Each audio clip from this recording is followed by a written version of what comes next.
and thank you for coming. I'm not going to remember if everybody here now was there last time, but for those of you who don't know, I'm Karen Smythe. I'm the mayor of the village.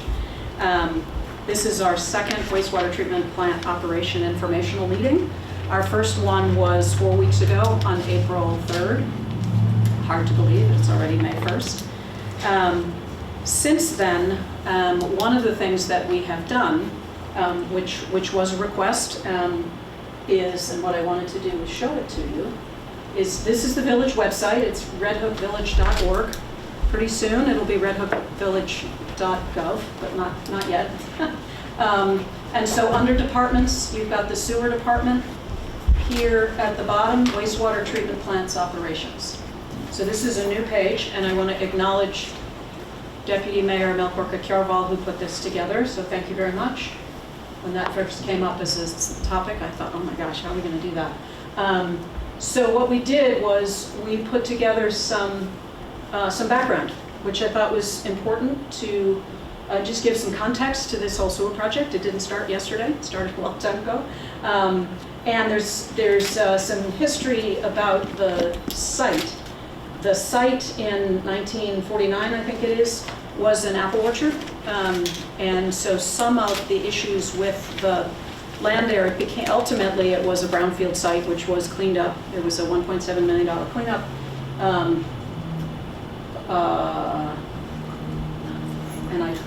Approved by the DEC. I'm not sure who actually did the remediation. Soil was removed. There was a whole serious cleanup, and after that was when the Red Hook Commons wastewater treatment plant was installed.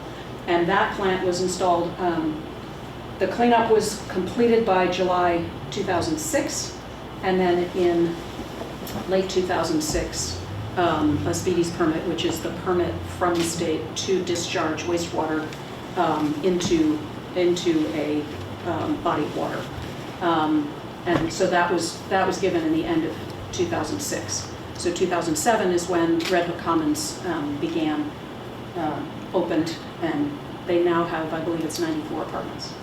And then we talk a little bit about the operations, a little bit about the purpose of this page, and so a lot of this information was already available. It was just sort of all over the place and a little harder to find.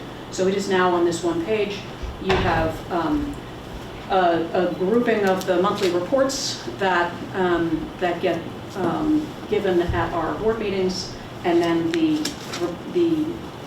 reports from the wastewater operator that we receive every month that are made available at our board meetings. But again, not everybody knows where to look or how to find them, so they are all here. We just discussed flipping it, so instead of having 2020 at the top, we're going to move it to having 2025 at the top, because eventually it's going to get very long.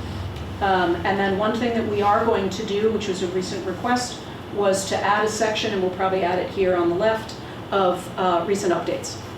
So whether they'll be weekly or, as there's something to say, that'll be an opportunity. Just to have a little blurb. It won't be very fancy, but it'll be, this happened, we did this week. I'm hoping to be able to maybe put a picture here and there. But just as a way, as a place where those of you who are particularly interested can go and say, what's the latest? And the other thing, at some point we will add to this page what is, I'm told, is referred to a jump link to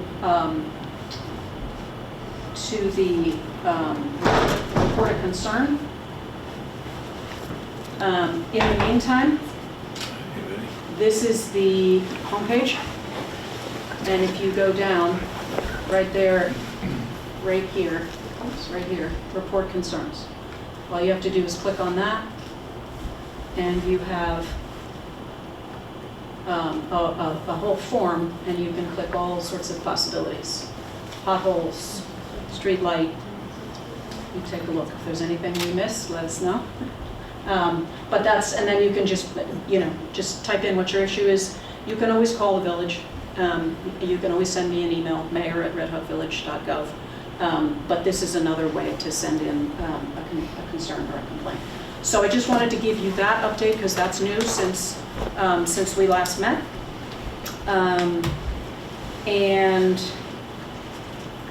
So as many of you already know, we had significant issues around both odor and the quality of the discharge from the plants. Again, as background, the new plant, so I'm going to refer to the two plants as the Red Hook Commons plant, which is the old plant, and then the new plant as the new plant. Though ironically, DEC refers to the new plant as Plant A, even though the old plant came first. So that was just to throw us off, I think. So the startup was in November of 2022, and it was fully operational at the end of March in 2023. So we had various odor complaints that have led to the discovery and fix of issues related to maintenance, installation, and design. Each time we thought we'd solved the problem, then there were more odor complaints. We looked again, we found something else. So that has been very frustrating, to be perfectly honest. And so that's why we keep asking you, if you smell an odor, let us know, because it gives us an opportunity to look and see if there's something that we missed. So last July, we fixed a significant installation issue. So the odor control system we discovered had not been fully installed properly. So we installed it properly, we redid the install, and that was done in July of last year. We think that fixed a major portion of the issues.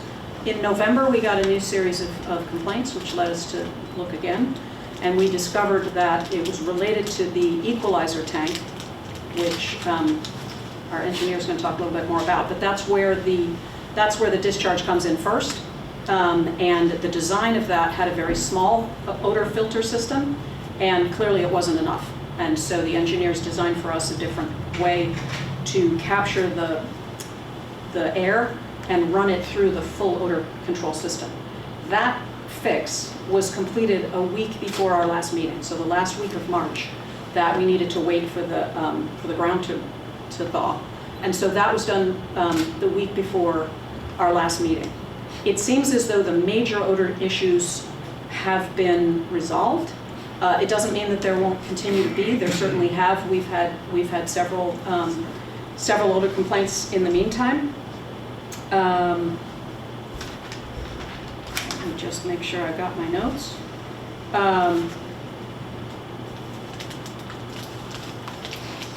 Most of the more recent odor complaints have been temporary items that have been related to a lot of the work that's being done to get the plant up and running back to running the way it's supposed to. I will also mention that there are other things that contribute to the odors that happen, that do come about. There are all around the plant. So just to give you a sense of where you are, this is Red Hook Estates, this is Route 9. This is the property on which the wastewater treatment plants are. Benner Road is here. Here's Zipser and Smith Street. So recently, a couple weeks ago, there was a private septic system that failed. And based on the fix that they did, it was not something that happened quickly. So it was something that was building over time. So it's possible that some of the odor that folks have been smelling may have come from that. There was, and we were trying to remember when, somewhere in the last 6 months, there was a property on Smith Street that had a significant fail of their private septic system. So there are yes, right here. So this here is UBS, which is the scaffolding company. They will sometimes do painting outside or open their doors, or we have had periodically some complaints as it relates to a paint smell or what have you. That's most likely coming from UBS. So there are other things. It doesn't mean you shouldn't let us know immediately, and it doesn't mean it's right. It's just there are lots of things that do add to what's going on in the air. So in November, sort of that next wave of odor complaints, it also led us to look. That was the same time we had lab reports that showed significant issues related to the discharge from our wastewater treatment plant. And for the overall operations, Delaware Engineering was hired to operate the plants to do a blitz. So in December, we said, wait, something's really wrong. We did a variety of things. We thought things were getting better, and then they got worse. And at that point, we decided to make a change in our operation, in our operator. And so Delaware Engineering came in to do what they refer to as a blitz, which is basically looking at every single aspect of the plant, effectively doing a restart up to say, is everything working the way it's supposed to? And so they started on March 31st, so 4 days in at our last meeting. They've now had 4 weeks and 4 days. We have, happy to report, we have significant progress to report. We still have a ways to go. We're not done. We're not where we need to be.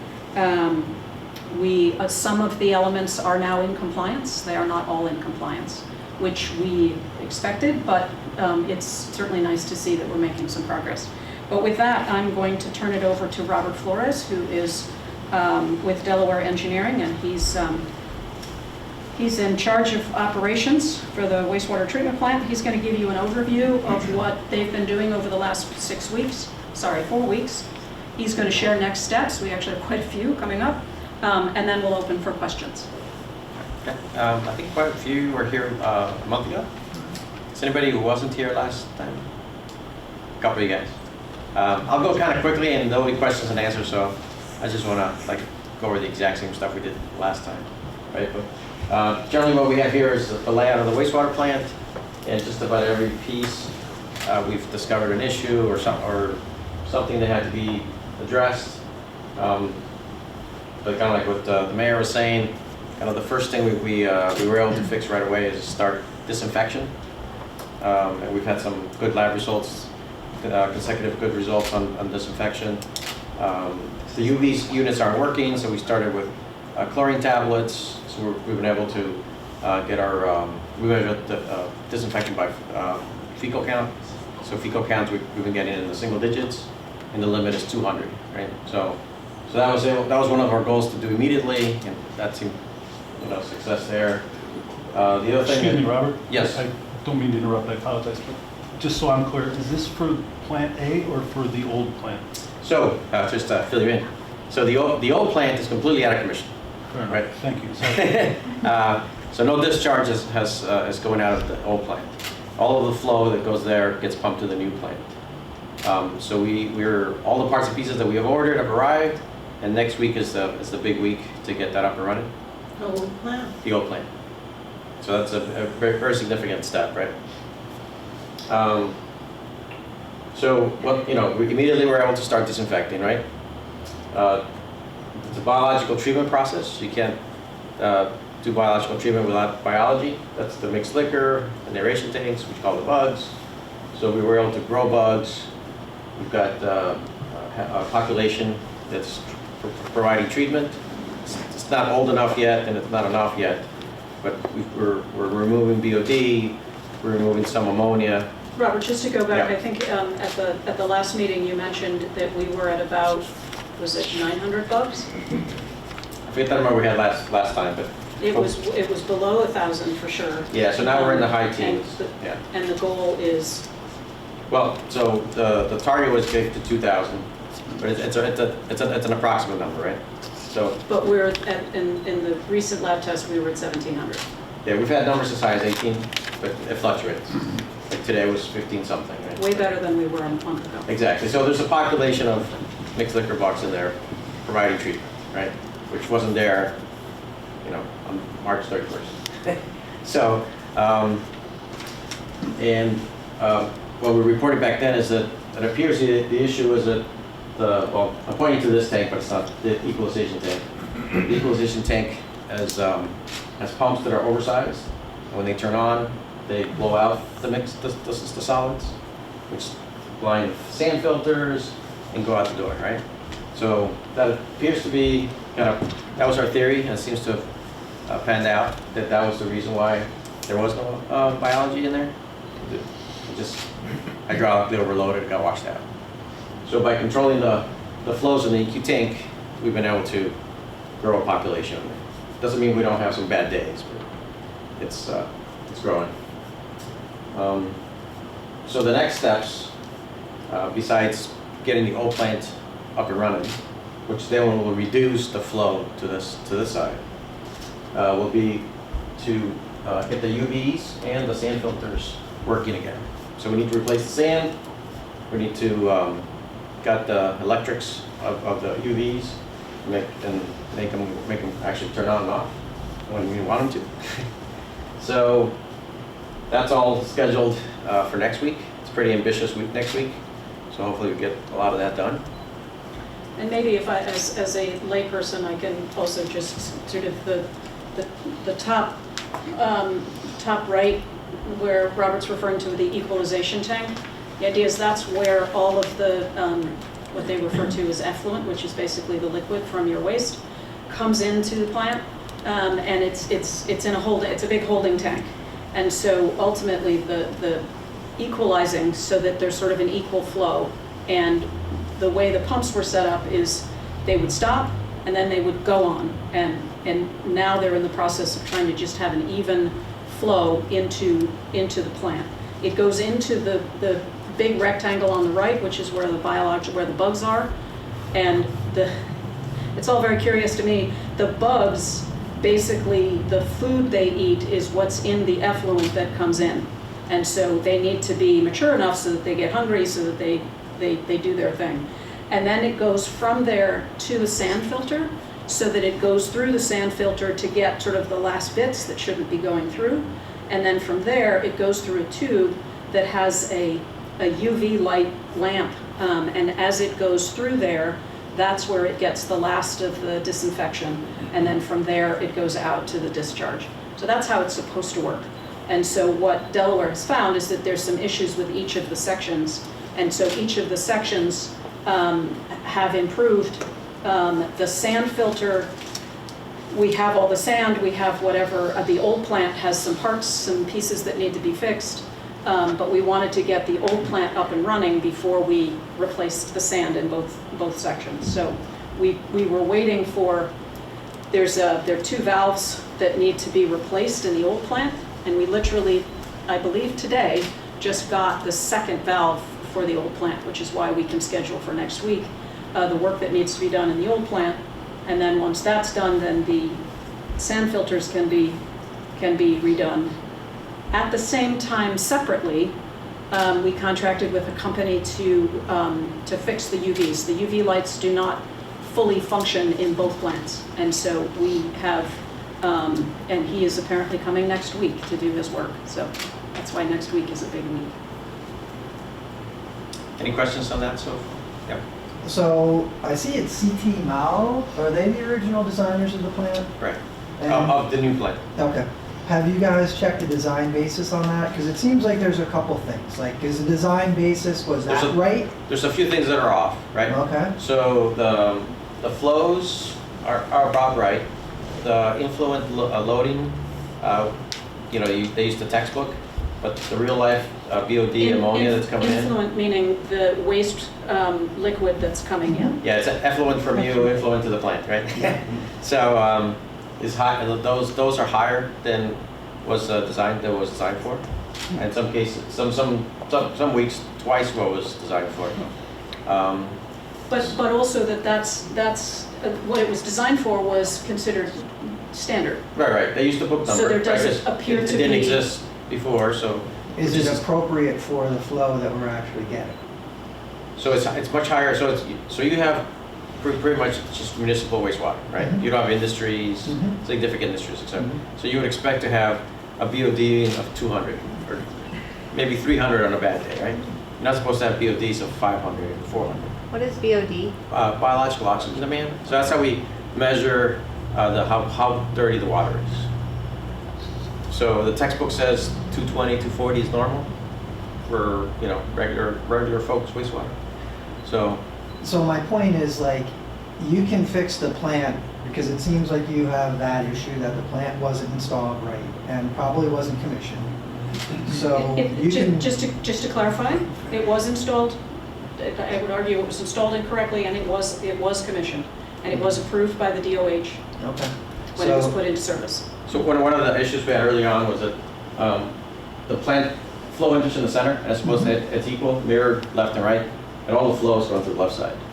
So we had to, that was like step one, make it go both ways. And that may have had something to do with settling, because there's a mechanism to even the flow, so that that was evened out, and that was probably settling related. I'm sorry, Tom, behind you. Yeah, I was just wondering, with the closure of the old one and everything going through the new one, are you exceeding capacity with that? So the average flow for the month ended up being 48,000 gallons, the 10 over 48,000. And so the speed limit for Alpha 1A, which is what they call a new plant, is 50. Yeah. So in gallons per day, it didn't exceed. Do you think As it an might average? exceed going forward until the other one is off? So sometime in February, all the flow got switched. In March, I don't have that number in my head, but we recorded the flow for April, so I know that one. So we did not exceed it, right? And then sometime in May, we're gonna switch it, so we should be okay in May also. However, it's gonna be a big help not to have that extra flow. Switch it to the old plan. Yeah, so that the Red Hook Commons complex goes to the Red Hook Commons plant. And when do you plan to, do you have like a time frame? So next week is a big day. We're gonna do those repairs next week.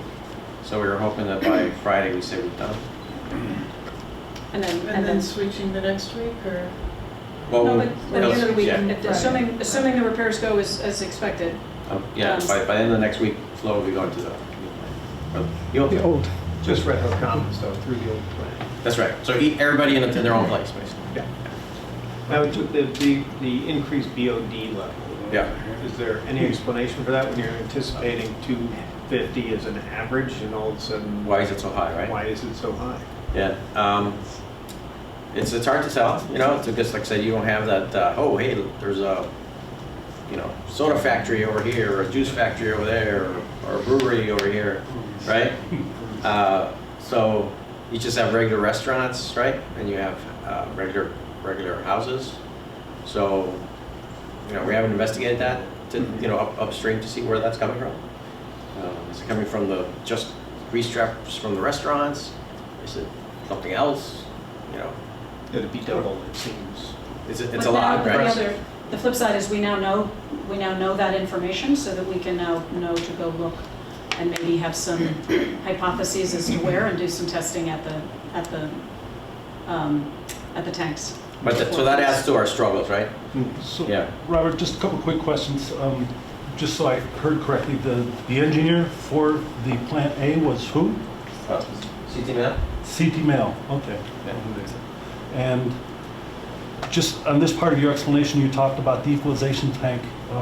You implied that the previous bugs were washed out. Is that implying that the flow capacity, this is not a combined stormwater system, so this is strictly, okay. Right. Has There's a that- mismatch between the pumps that were installed, Right. designed, provided, and the capacity of the rest of the components. So it was a pump-related flush out, not necessarily an influent-related flush out? Right.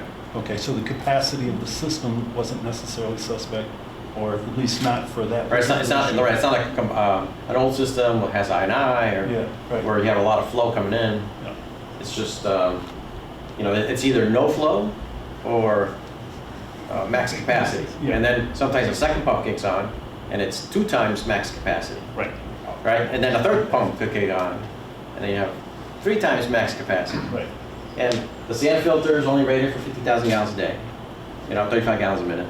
And if you're pumping 100 gallons per minute through there, you have no shot. Right, exactly. That's kind of what I was getting at. I want to make sure that and you said there was no real I&I issue that you're aware of, because this is the spring season, obviously, so. And we've had, in April, we had very little rain. Yeah, but we What's didn't see, I&I? inflow and infiltration. Okay, thank you. But we didn't see, the couple of days of rain that we did have, we didn't see any Okay. uptick in flow. We had some indication that at some manhole covers, particularly in parking lots, that the water would pool there and go in that way. It's not uncommon. We've made some adjustments on those manhole covers, but I don't think we have an indication that there's a significant infiltration of outside water. Like I was saying, over the course of the entire month, with both plants going to one, it added up to 48,000 gallons a day, right? So even with rain events and everything. What's the dissipated influent or effluent, depending on which way you look at it, from the Red Hook Commons? I'm sorry? How much will it take offline from the Red Hook So, Commons? historically, it did about 12,000 gallons a day. Okay. So, And that plant's capacity is 25,000 gallons a day.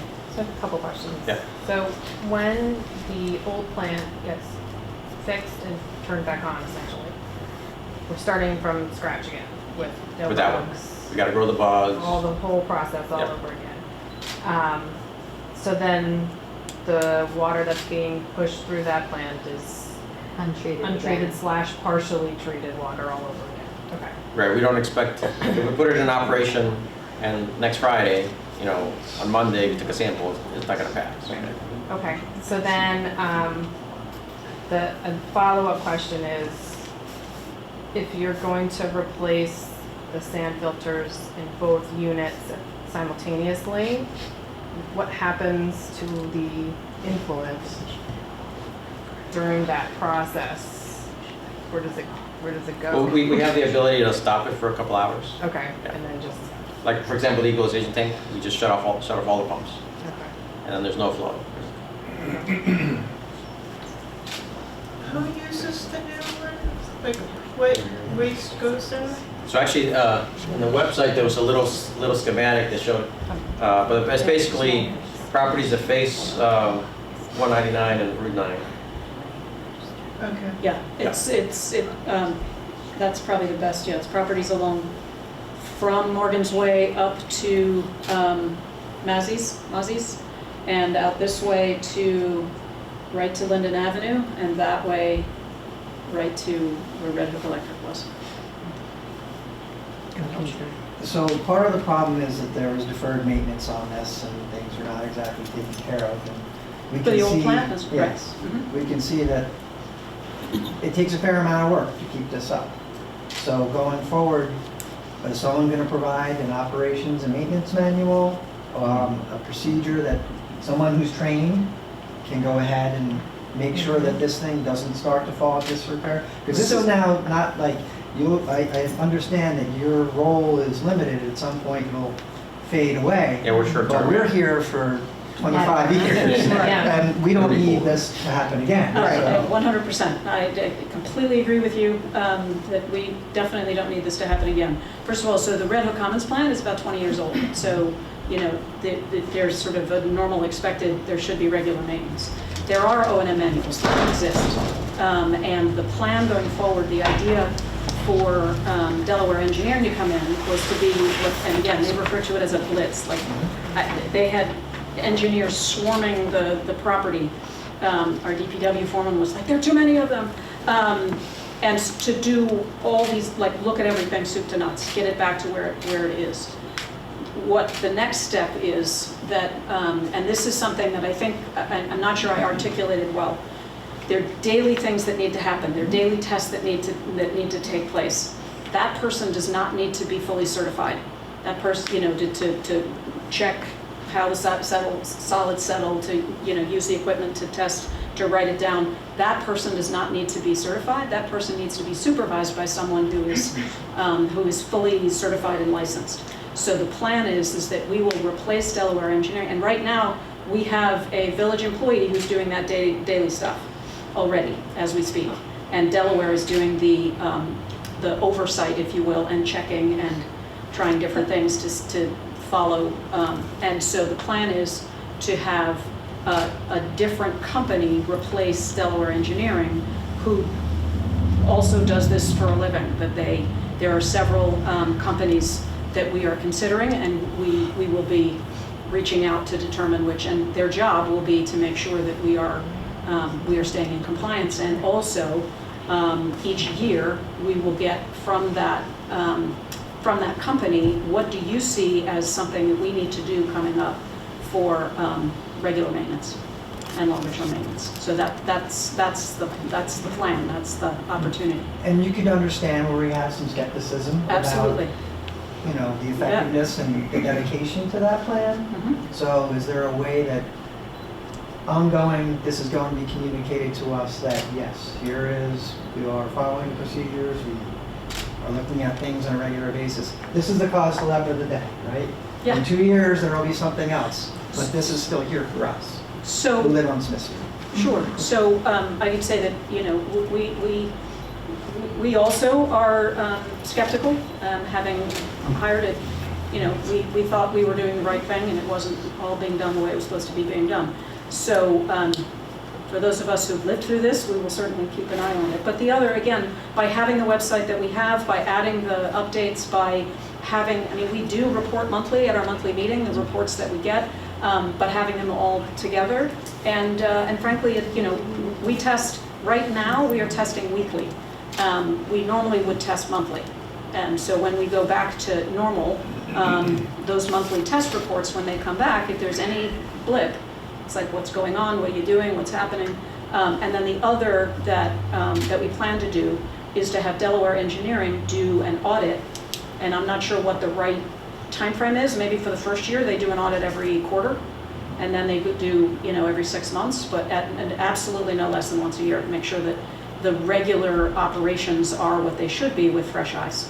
I know some, yeah. Mm-hmm. The DEC letter that was sent on the 14th, it said that there needed to be a certified assistant operator overseeing, because it sounds like there wasn't one previously. So will that be replacing the employee person that you were looking to hire, or does it just add an extra person onto that? And then additionally with that letter, it said that it needed certain things to be in compliance by May 10. Do you think that you'll be able to meet those? And if not, have they said what the next steps are if you don't get there? So let me answer your first question first. Our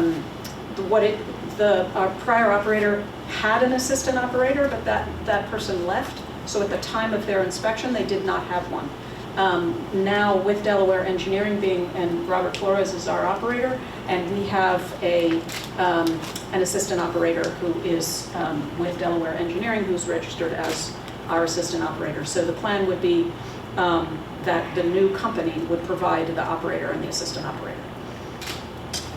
And what about the May 10th question? And the May 10th question, I believe the way it was is you need to have done these things by this time or give us a plan as to how you're going to get there. So one way or the other, we will have an answer for DEC. Okay. And just to be clear, Robert's in touch with DEC almost on a daily basis.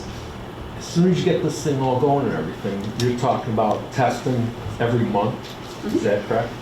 Shouldn't we test a little more than that until we make sure this thing is up and running good?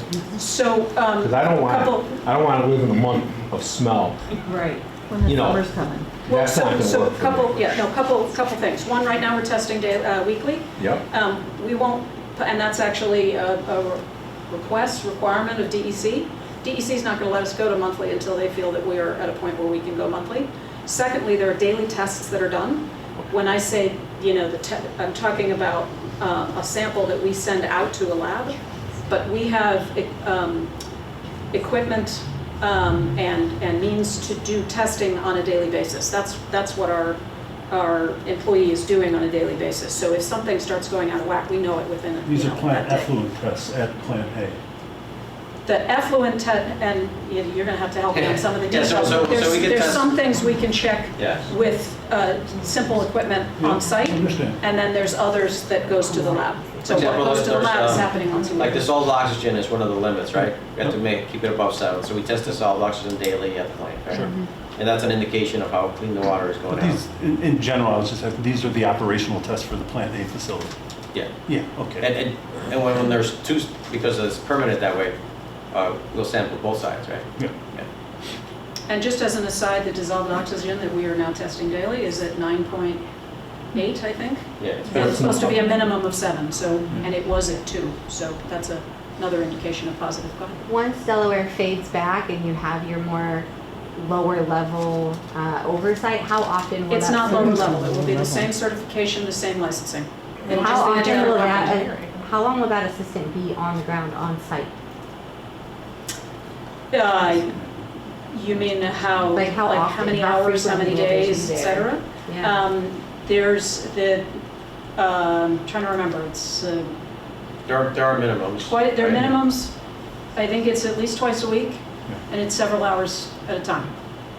And then, follow-up question, why can't Delaware just stay on? So we're an engineering company, right? So Right. so there are operational companies. Because of this. Yeah. And you could, you know, the price we charge, it's a big discount, right? We can't afford that discount. Can I ask you a quick question about your sorry, Robert, I don't Yeah. want to say replacement operator. Yeah.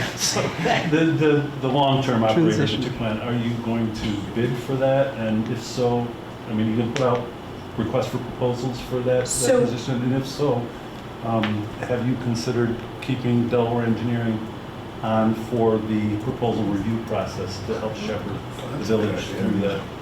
So yes to the latter. Because it's professional services, we are not Yes. required to do, and there are only a certain number of companies that, Fair enough. that are logical for us to do. So for example, Rhinebeck actually went through this whole scenario a while ago. I'm in touch with the mayor. We've had several conversations. They used a company called, I think it's called Camo. When we did our RFP for the whole soup to nuts everything, we had 3 companies, and so we'll be in touch with them to ask if they would like to give us a quote for and a proposal for that. So we will have at least 3 companies that are going to give us a price.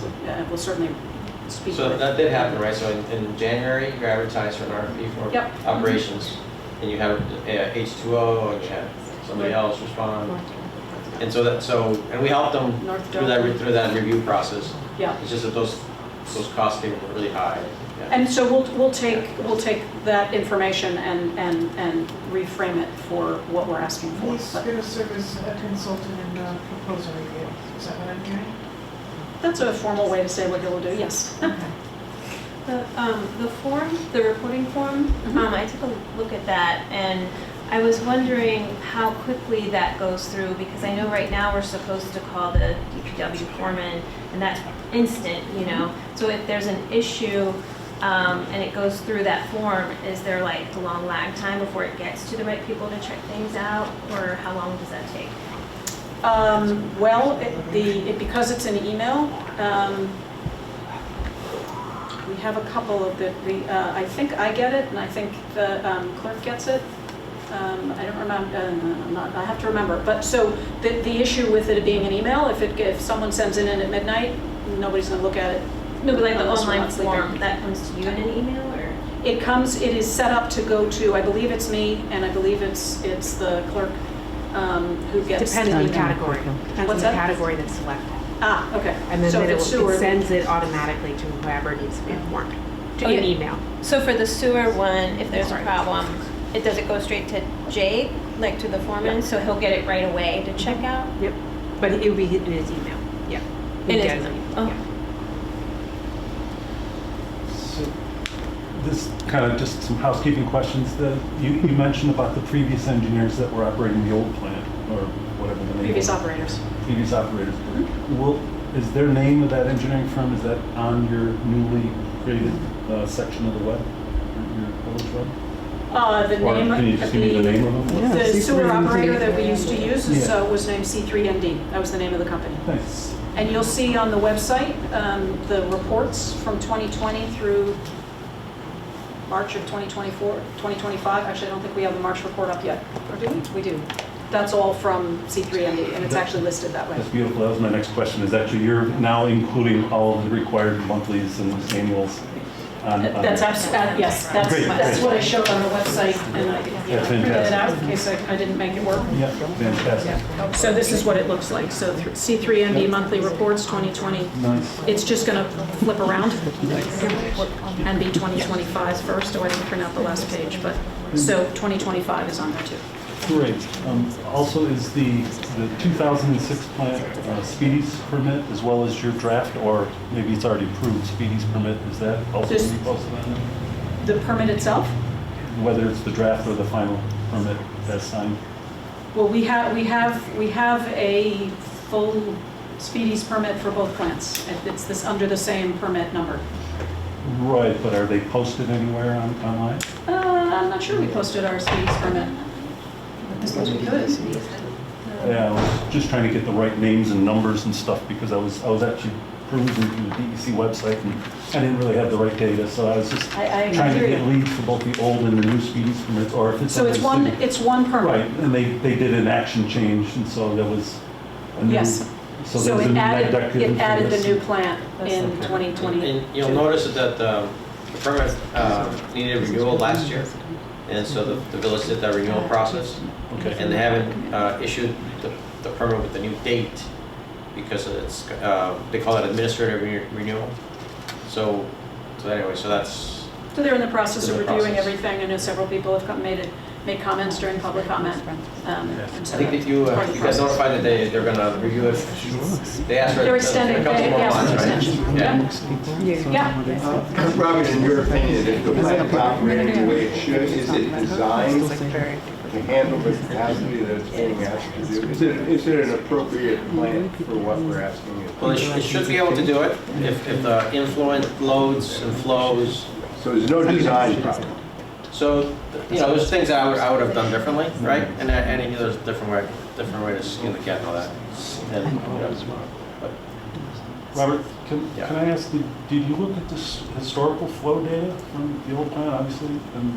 And how, did you compare that to the capacity? So you're talking about 50,000, So remember, so this didn't exist before, so it was all based on estimated flows, right? understood. Yeah. So I meant in the monthly reportings from C3ND? Oh, for the last 2 years, you mean? Yeah. Yeah. Did you look at the flows over time? Peaks and valleys? I didn't really study their peaks and valleys in there. One of the things, if you notice in the violation, was that the flow meter wasn't calibrated. Oh, Jesus, so good. Anyway, so a lot of the history isn't that useful to me, so, you know, it's there, but The flow meters have not been calibrated. What is the average flow rate right now? so we averaged a little over 48,000 gallons in the month And of that's April. combined, and that's combined, both plants. Yeah. Well, yeah, because one's offline, right? Right. Yeah, okay. And the So design- we're really like topping off where it can In go. that plant, yeah. Yeah, and So- do you expect higher flows like over the next, I'm sorry, I missed the beginning of this, but before you get the So- original plan online? So those are the problems we have, right? Because we have an equalization tank, but there's a balance between size of equalization tank and size of equalization pumps. Yeah, And that balance is off. So the equalization pumps are too high. So, and the tank is, they're either too high or too low, depending on how you look at it, right? But really, the tank needs to be bigger and the pumps need to be smaller. And then, so what happens is over the course of the month, it's 48,000. But there's times in the day the peaks and troughs. when there's 100,000, 100,000, Yeah. 100 gallons per minute going through a plant that's designed for 50. And is Right. the issue with the pump size versus the tank size because that other plant is offline? Well, it Or makes was it that a worse. design problem? So having all the flow go through the one makes it worse. Yeah. But the real, that instantaneous peak is because of the built-in That's a larger design, pumps. that's a design issue. They should have done smaller pumps. They should have done smaller All right. pumps. Yeah, so if you think about it, so the average flow for the old plant was somewhere between 8,000 and 12,000 gallons. So if you take out, let's say 10,000 gallons out of that, then you're at 38,000 and you're well within. And then if you add a better even flow coming out of the equalization tank, then you're going to optimize the operations of the plant. The average- That's what we've experienced. When this plant is running at a low flow, nice and steady, it looks great. Yeah, but then at like But then- 9 a.m. or 7 a.m. or whatever, it's Yeah, up and and I- above. That's the purpose of the equalization Yeah. tank, is that you That's even what out it's that flow. supposed to So the average flow for the old plant, you said, was 8,000 to 12,000 gallons per day? Yeah, Okay, and that that plant was- has that a was- capacity of 25. understood. And that was based on the faulty flow meter readings, or? I guess so. So I guess. maybe We have no idea. It was based on So- the reports that we've been receiving. Fair enough, Yes. yeah. Yeah. But arguably, it's in the ballpark, because the average monthlies that we were getting, again, 37-ish, 38-ish thousand. 34 to 38 So, in the new plant. so that's about right in terms of what they're doing now, so. So talk about the peaks and the flows. Let's say it's peaking coming into the plant, is it also peaking as it's Is going this, out. are you are you slowing the flow of the discharge points, or is that peak also flushing that through the tributary Right, so at the same rate? that's the current problem that we Yeah. have to fix, right? Yeah. That's a problem, because my yard, that, everything's flowing right, and you're just Eroding. washing away my property. Yeah, it's really It's just mucky. getting bad. Yeah. My property's getting And we're washed paying downstream. taxes on that. What happens? Well, just also, one of the things that we'll be looking at going forward, what goes into that tributary, where are we? I'm right at the end of Smith Street. Yeah, no, and what goes into that tributary from the wastewater treatment plant is one thing. There's also all of the stormwater discharge from Red Hook Estates enters about here. So there's other things that are going into that stream. Right, but my land can't handle either one right now. Right. I'm gonna get washed out of there. Yeah, we're worried about No the matter enhancement. what the reason, whether it's the flow off the hill or what you're doing there, my backyard is decreased by about 10 feet. Yeah, And all the wetlands And my are shed coming is, up. the Yep. water's The yard. approaching my shed right now. and skunk cabbage. And if you're gonna start pushing 300,000 gallons a day through there, I'm not gonna have a house there anymore. Well, so we got a couple of, clearly right now, what we need to do is make sure that what we're discharging is meeting requirements, et cetera. I think the question about the wetlands that are there, there's obviously, climate change is changing the quantity No, I of don't water buy that. that's coming. I think that I'm you're- just saying that the opportunity to understand what's happening to your property is not uniquely. I've been there 34 years. This is just starting. This isn't like a, Right. I've been there 34 years. I was actually expanding my yard until this here started happening. I didn't know it. Now my yard is shrinking. And it's not the weather that changed over 34 years. I'm just The way I going to think comment you're on doing last. is you're more focused on getting this thing working, and then you're gonna worry about me later when you're pushing 30,000 gallons, or 300,000 gallons through my yard. And I very much understand and appreciate your concern, and we're not on the cusp of getting there. We have a ways to go before. So what's your action plan to help me? What are you gonna do for me?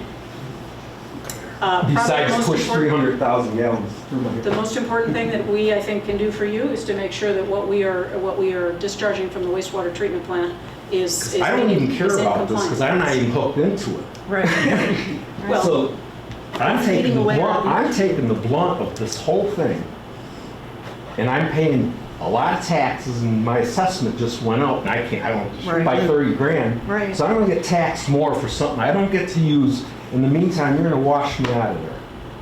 well, it's certainly not our intention to wash you Well, out. I know, but I don't like getting, sucks to be Secondly, you, just- Ron, but this really sucks to be Ron Broadbeck today. Just to clarify, just because your assessment went up doesn't necessarily mean your taxes go up. That's an aside. I think everybody's assessment probably went up. I think we'll Mine probably did. see us all on Wednesday. But I appreciate, I can't tell you today. I'm like, yeah, we'll do this and we'll do that. I don't know. I haven't looked at your property. I know where it is. I understand your issues, and I think that's something that we can talk about and look to and understand as we go forward. Perhaps you could do a survey? You could do a survey and. Yeah, I haven't seen it aside. Measure it over the time and see Right. what's So changing I after you can- do an initial survey? He's trained in erosion. Just as a professional, I've been at his house on occasion over the decades, many decades, more decades than I want to. Too many years. But anyhow, there has been a change, and I wouldn't necessarily associate it with climate change. So your point of stormwater discharge assessment from the commons, I think, is that what you Estate- call it? estates. The estates. So that was something done recently then? No, Or it's always been. is there a point source discharge of the stormwater protection systems in that estate? Yeah, I And think it is that, at the, we roughly it is at know. the confluence of those two tributaries? So I believe our discharge, I can show you where. right here, and well, there, Because I live There you right by go. that. Okay. This is my house, comes out right here, and it goes right into this So tributary. it goes in, and that's some sort of natural pond, or is that a retention pond of some sort? It's just one of the This here you're talking about? tributaries. Yeah. So this area of water has been there for a very long time. I don't know if Okay. you've heard the word Mazenot's Pond. I think it was Mazenot, Corker, help me out. Did Mazenot live there, or I think the orchard was perhaps owned by them? Anyway, so this has been a wetland. It's a natural. This has been a structure. wetland for a long time. Right, roger that, okay. Yeah. They don't think Because the of- area behind his house Yeah. was not wetland. And I don't know if anybody, Roger, I don't know if you did a review for designated wetlands by the state or even any federal designated wetlands in the area. Well, my recollection is that basically everything that follows the tributaries of wetland. Yeah, I all the think way that up. Fair enough, Yeah, to yeah. some a point, line- but if it goes there's a beyond line that, in here. what Ron is alluding to is that there's an extension of that far beyond the tributary banks and what would be defined as the banks of the tribs, or even the mean high water mark for, a stormwater event. So that's why I keep asking these questions about capacity, is what is your capacities? You're saying is 50,000. That's kind of. Yeah, you gotta remember, like 50,000 is a lot for a wastewater plant, but It is. it's like nothing for a rain event, right? It's not. Yeah. It's not. I understand Yeah. that. But at the point, there's something that has increased and it's changed the biome down in that stream over the past 10 years quite a bit. So Well, that 50,000 thing just got put in like 2 years ago. Right, and it's not so much the volume that I was wondering about, but the quality of the water that's going in there as well, because his growth and the saturation of the area. has Yeah, well, we increased a lot. suspect the quality coming out of here was bad for. Right. So that just It comes full certainly circle to his depends. point that, And so, clearly this isn't something we're going to be able to solve tonight. Fair enough. But I appreciate you being here, and I recognize and acknowledge the issues that you're having, and I think that we can work with some folks to But relevant figure out to what this the options discussion are. though is going to be, even though you're not going to solve it here tonight, it needs to be a point of fact that increasing the existing volume could exacerbate where you've gotten to in the biome and its existing property now. So And we're that gonna- absolutely should be part of the process, and so without a You're doubt. going to have to include that into your permit application and, the neg deck process. So I think that's what you're trying to get at. Oh, yeah, I'm worried about me right now. This thing isn't doing anything for me. You guys, you got that circular, whatever this deal. That's all draining. Stormwater. Yeah, all the stormwater is draining from this whole thing here. You say it's draining right here, Yeah, right down there. this way, right? Yep, right there. draining And it's Yeah, running the soil okay, behind my house. and that's now draining in here. And I live right there, this creek goes right through my property, I'm getting washed away by two different things. That has to be straightened out. Before you go to 300 gallons a day, This is I know, it's not. This is existing, we need to be discharging properly. I totally understand what you're saying. you better bring in some fill or something. So actually, one of the solutions for remediation is actually not landfill, it's creating larger basins. And so it's actually removing soil from that area and creating holding basins so that it can control the water flow through your house, by your house. And the wetlands, I don't know, for anybody who was able to join the coalition meeting last week with the wetland experts, we learned a lot about how wetlands are really important in stormwater control. And one of the issues here is that beyond the village taking it over 2 years ago, we've had at least a decade of probably partially treated sewage going into that area. And what it ends up doing to the soil, it means that it no longer has the flow capacity and water control that a natural wetland system has. Wetlands are critical biodiversity habitats, but they're also essential for stormwater control. And we have had increasing rain events over the last few years. So all of this to say, you guys are right at the crux of that. So as the effluent is got in compliance, as you guys are meeting criteria for that, we met with the mayor this morning, and one of the things that needs to be done is remediation of that. And actually, remediation doesn't look like filling it in. It actually probably looks more like creating holding basins, filling it in with native plants so that you guys get your yard back.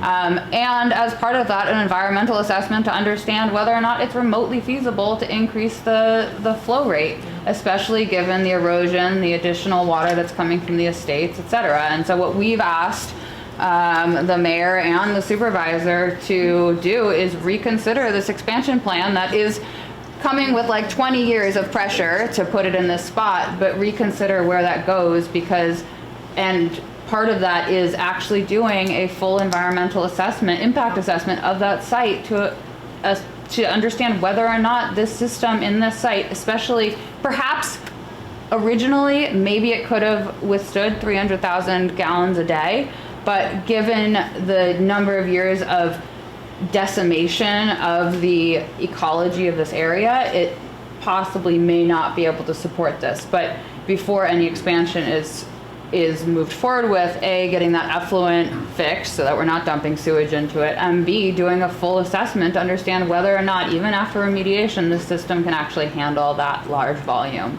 And what I'm understanding from our conversations with the mayor is that there is commitment to doing this environmental assessment to understand whether or not expansion could actually even feasibly be done without ruining your home. But it's certainly not our goal to ruin anybody's home, so. Well, Are there any other, sorry, go ahead. No, I was just gonna say, it's a salient point, and that's kind of what I was getting at. It's not that we're trying to get you off topic here, I know, it's very important. No, and it's a It's very important continuum to of understand topic. what is happening at the plant today, the old plant, getting it Absolutely. working, the new plant, Absolutely. making sure it's up to compliance. I get it. I get it, you're under a lot of pressure to do that, I get it. I don't really have a dog in this fight, but, Like, yeah, you do. The point being is that you've kind of summed it up really well, that what may have gone by the books in terms of the capacity for the stream banks, and it's not a lot for stormwater, but I've seen the property degrade over the past 10 years or so, and it's not able to drain the water as it normally would have. We don't even know, or maybe you guys do know, I don't know if it's already been a designated wetland by the state It at is. some It is, point. yeah. Okay. It is, but it hasn't been formally delineated. How far out Yeah, that there's a goes? portion of this property that's designated, not the whole thing, but the portion of it sort of right like And we're that. looking at- There's a little Right, bit. but how far off Read of that. that footprint does it go towards Smith Street? It hasn't been delineated to the level that it needs to be. Right. And so we've started submitting DEC, and anybody in this room who has wetland on your property, please submit a DEC form for a formal delineation. Jurisdictional determination. What is it? A Jurisdictional determination. jurisdictional determination of the wetland on your property. And from my yard, you can see have it? his yard slanted. Yeah. Really So important. I planted Rose of Sharon all the way along the border of my property. Do it for that. They're in the swamp now. Yeah, They're in the swamp. and that's been Yeah, it's about 10 feet all the way around my property. where the water used to. My grandkids aren't gonna have a backyard to play in. Yeah. Well, as I said, I mean, We need to fix that before we fix this.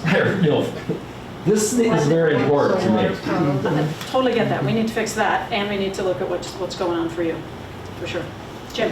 I would just propose that the board consider a moratorium on any expansion, including, in the moratorium should include no applications for grants to be used in the future. And the only reason I say that is because last time, you know, there was an issue, a land use issue came up, and it was presented to the planning board like, there's money on the table right now, and if we don't act now, immediately, we're gonna lose all that money.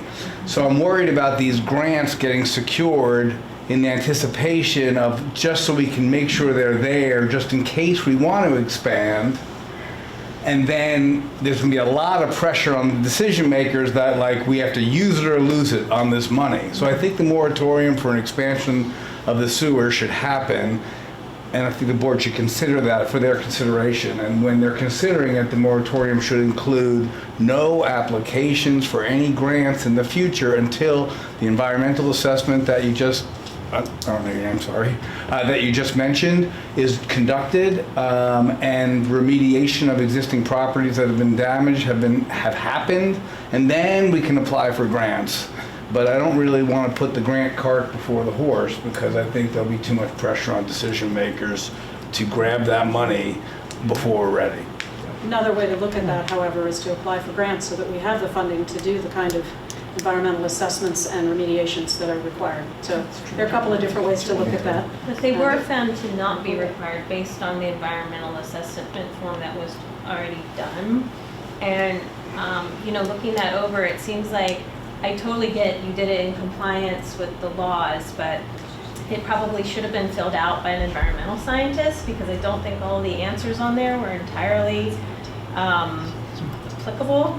And in my opinion, you know, I know that it found that an environmental impact assessment wasn't needed, but I think if those answers were modified a bit, you might find, given that the state of this now in combination with that, that it would be. Now, I know that's not really a you problem, because that's a DEC requirement on who can fill it out, so it's no fault to you on that part, but I feel like knowing what we know now, you know, when we know better, we do better. Let's do it right. And let's do it right going forward.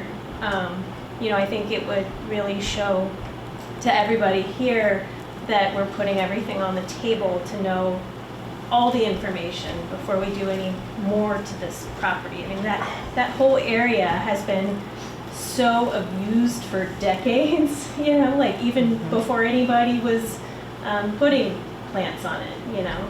And I think it kind of just deserves to have the attention of really serving the community now, because it clearly isn't right now, you know. I think the comment this morning was fresh eyes. Yeah.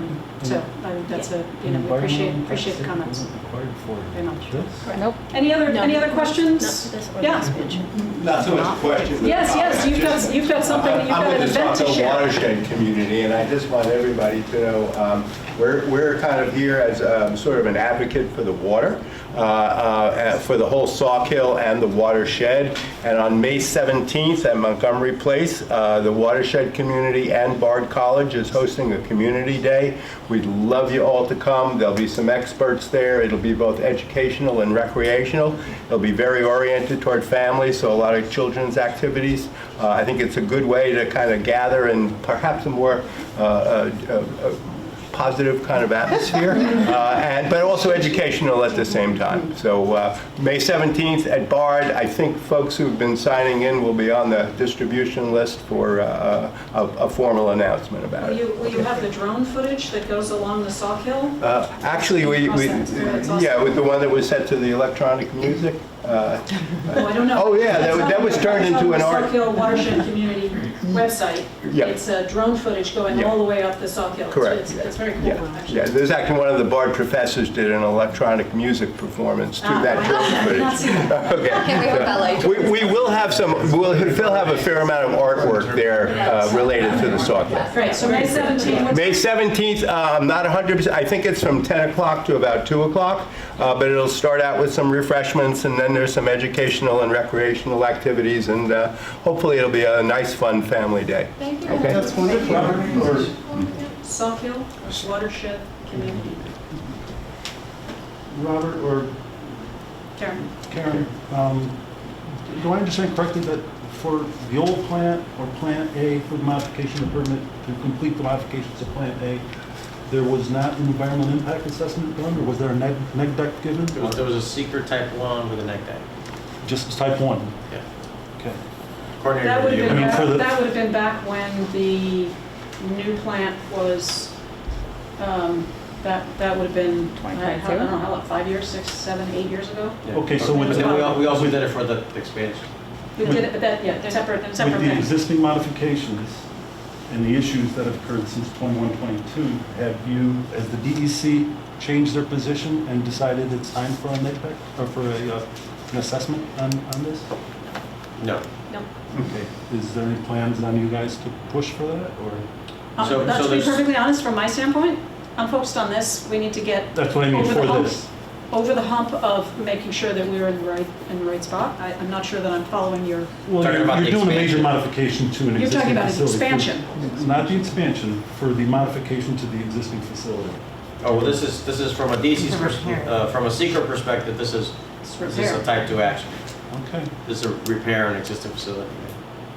And the type 2 action in 21 didn't require, 21. or That would have 21? been before then. Although that A little was, bit before that was a During type the 1. permitting period, Long before before that, right. When they built this, you mean? Yes, When they built this, it was a type 1 action, okay. not neg deck.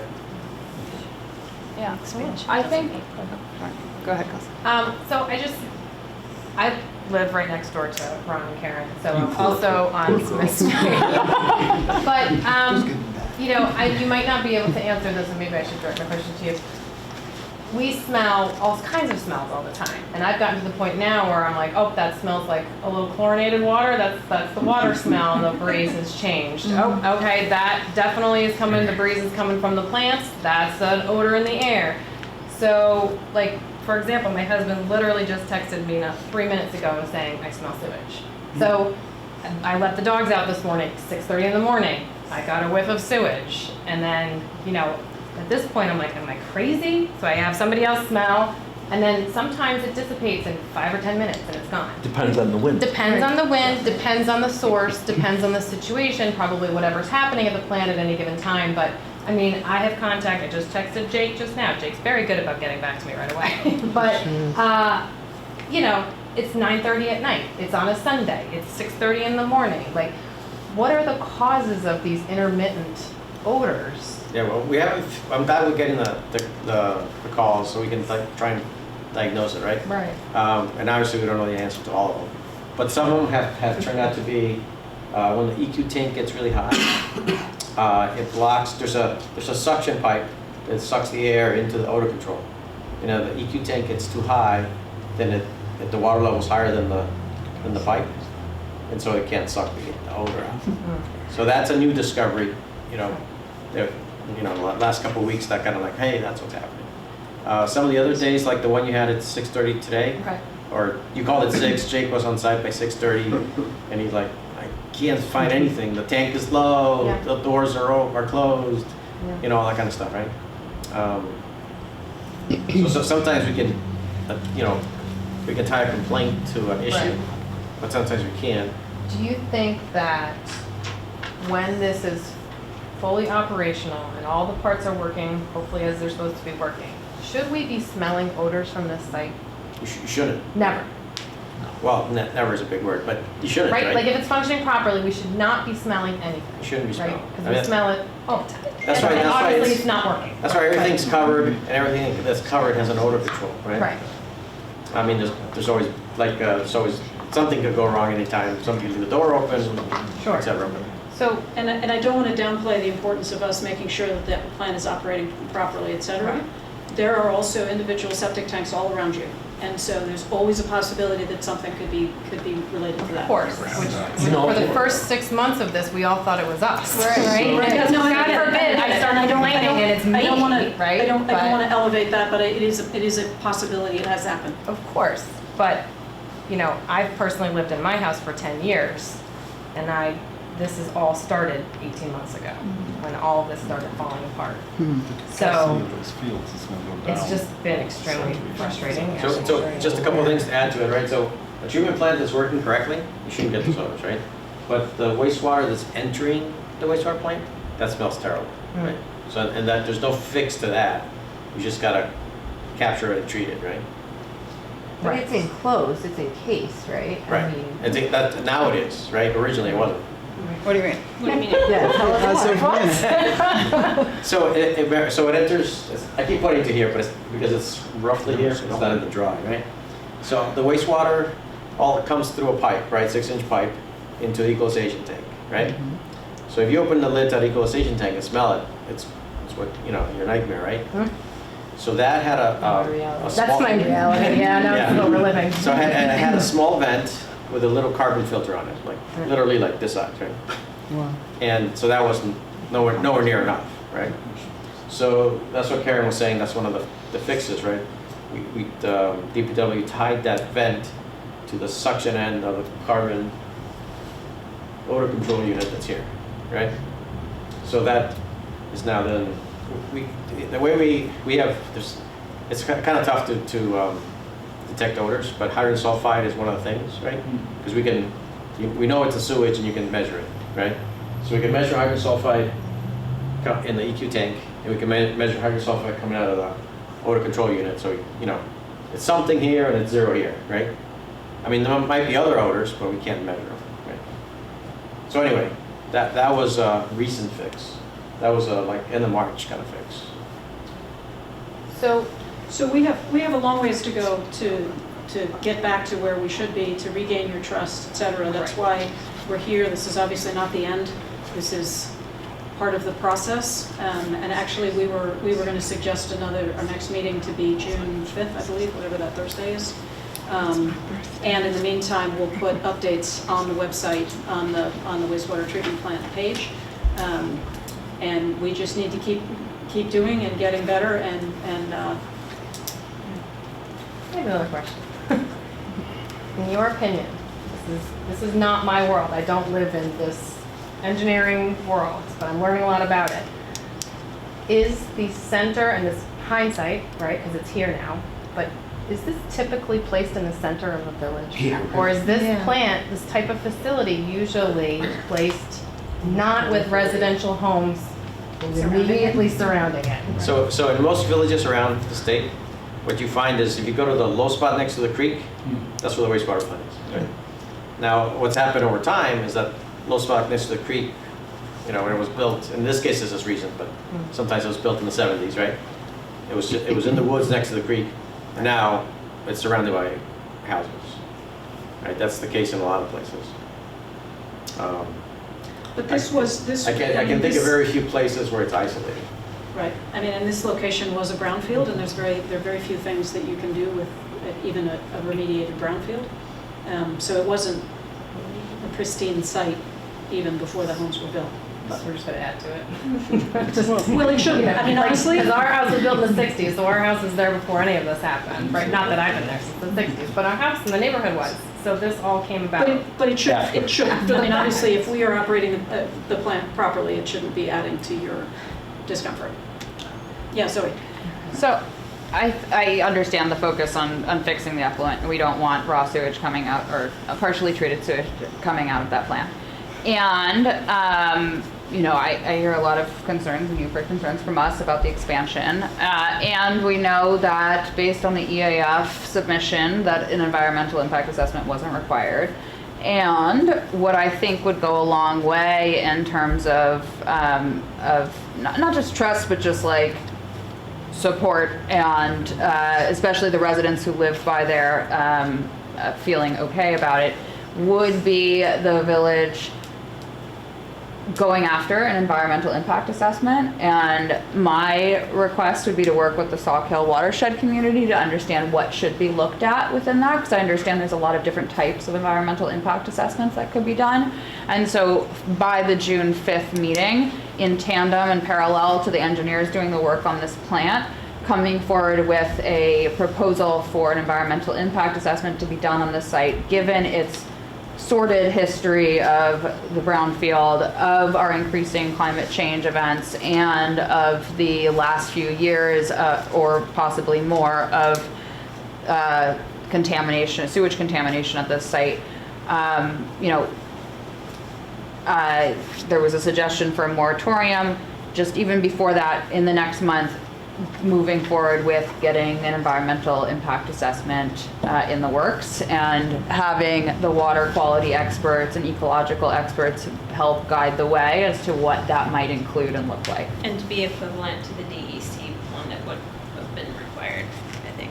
Yeah, too. and if there's things that the coalition can do as a community to contact the DEC, to contact other groups, to put pressure on this, like this is something where we would love to collaborate. And so if it's like, okay, we need funding sources from these government bodies, and you want us to contact Michelle Hinchy to be like, listen, we need this done because the village doesn't have the tax dollars to do this, let us know that. You know that we'll go after it.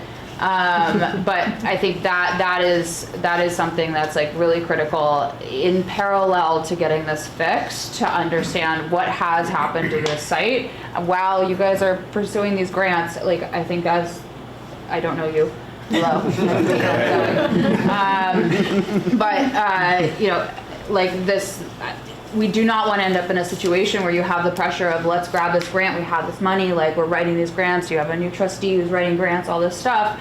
Like, let us move very fast with this environmental impact assessment to understand what's actually happening at this site, because I'm very concerned about the brownfield history of it and all of the other aspects of it. And, Karen and Ron can't plant their garden. Because who knows what could be in those vegetables. And I think like that's something that just could be done in parallel to Robert being at the plant at 6:30 in the morning to check the, you know, the bugs, your friends. So I'm very happy to commit to getting that process started. Thank you. I will say the reality of a month from now, I'm not going to have a proposal for you in a month. It's not the gonna be a other proposal, piece but that's let's- missing. All the things that we're doing here Yeah. doesn't come for free.